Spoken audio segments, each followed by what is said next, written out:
Japanese currency is the best performing this year amongst the developed markets. The yen's strength has put the Bank of Japan's policymakers in an uncomfortable position as the traditional policy tools failed to deliver the result of bringing it down.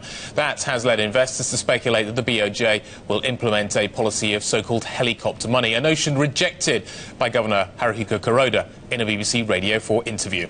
Basically, fiscal policy is decided by the government and the parliament, while monetary policy is decided and implemented by the central bank. I don't think at this stage we should abandon this institutional setting.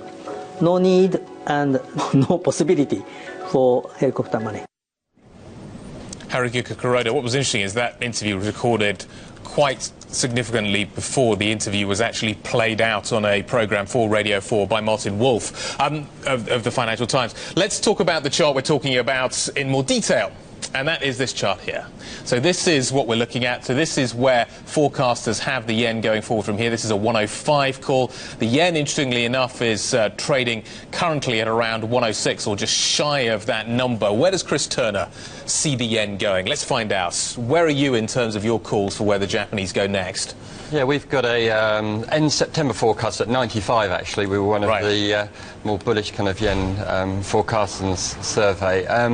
And into that, it was largely driven by actually US election risk premium. We can talk about that later, but I think one of the amazing things is that, yes, we talked about Abenomics and the need to reflate the economy through the kind of weak yen, and the suggestion that the Bank of Japan would intervene perhaps, but we've come from 125 to 99 and not a kind of hint of BOJ intervention. Well, perhaps on the night of Brexit there were sort of mutterings about BOJ checking rates, but nothing official. So, and I think we've got the G20 meeting today. It's all about kind of free markets, and it's just a very difficult political environment to actually come in and intervene for unilateral intervention. Although there are talks today of the fiscal side of the equation, how much will we start to see the government stepping in? Is monetary policy at the end of its tether, so to speak, and is it time for this almost 30 trillion yen is what's being reported in Japanese press at the moment to come out and perhaps pump some activity into the economy instead? Yes, I think we're definitely at that stage, and when you look at what the BOJ can do, I think the consensus is moving towards tweaking their policy, things like real estate investment trusts, ETFs, but really sort of modest adjustments, not a major new initiative with regard to kind of JGB buying. But I think the channel, if there is sort of fiscal stimulus, it will encourage growth.